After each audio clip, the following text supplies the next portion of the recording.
The first thing that returned to me was a sound, a crisp, staccato knock of the judge's gavel that settled over the courtroom like a verdict before words were spoken. My daughter-in-law sat across from my son with a smile that tasted of triumph. He slumped in his chair, voice cracking as he tried to explain himself. She spoke with practiced malice. Every sentence was a blade meant to wound. For a long moment she seemed unstoppable, until I stepped into the room. When the judge noticed me entering behind my son, the movement of his hand paused. He studied me, eyes narrowing, then leaned in and asked in a low, almost cautious tone, "Why are you here?" The noise in the room dropped away. Her attorney grew rigid. Her parents exchanged uneasy looks. My son turned, bewildered at the storm that had silently followed him. 3 years before, I had welcomed this woman into our lives with open arms. She called me mother, brought flowers on Sundays, and promised protect and cherish my son. He was a gentle soul, the sort of man who forgave too easily, who believed in the best of people. When they wed, I gave him a house and signed the deed over the hope that they'd build their future there. She wept then, thanking me. Those tears were a performance I now know how to read. It began with small shifts, late nights, unexplained trips, a curt tone that crept into her speech. My son brushed it off. "She's under pressure," he said. But there were signs. A phone left screen down, a wardrobe that suddenly aimed to impress someone other than him, the way she held herself when she thought she was alone. Then came the accidental text sent to my son's number, a man's name, a location, a photograph, and it ruined his sleep. He wanted confrontation. I counseled patience. Hurt that deep rarely yields to anger. It needs a strategy. While he wept, I watched. I compiled evidence. I traced transfers out his account, gathered documents that proved she'd falsified records to paint him as unstable, and uncovered the scaffolding of the restraining order she'd been drafting before filing for divorce.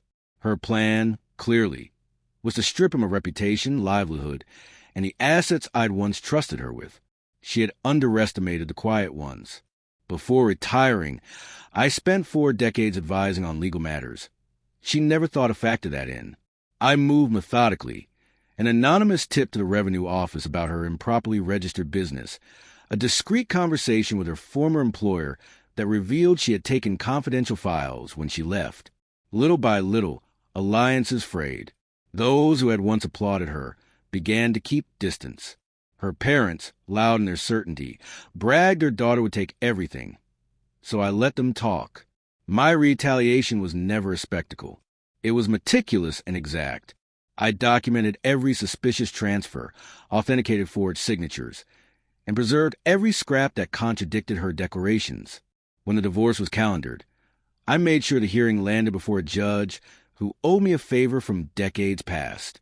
That tide turned the tide. On the day the courtroom expected to see my son lose his world, everything shifted the instant the judge glanced at me.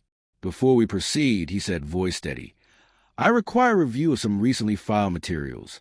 Her confident smile faltered. Her counsel whispered in her ear. The file I had submitted 2 days earlier sat before the bench. Bank records showing embezzlement, notarized admissions from the man involved in her affair after he'd been dismissed, and irrefutable proof she'd forged statements to portray my son as unstable. Her story unraveled, page by page. Color bled from her cheeks. Her parents sat stunned. My son, watching the judge read, finally understood I had been working in his shadow.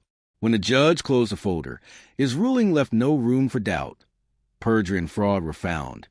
The divorce petition was dismissed in her favor, and the disputed assets were returned to the claimant. Silence gave way to murmurs, then to chaos. She turned toward me, eyes wide and incredulous. "How?" she mouthed. I answered softly, deliberately, "Because you chose to humiliate him, and you convinced yourself nobody saw." Outside the courthouse, my son crumpled, relieved and undone all at once. He called it justice. I called it balance. Some mistake gentleness for weakness. They think silence equals surrender. But silence can be where you prepare. It is where I honed every fact and waited until the moment to act. When that moment arrived, I did not flinch.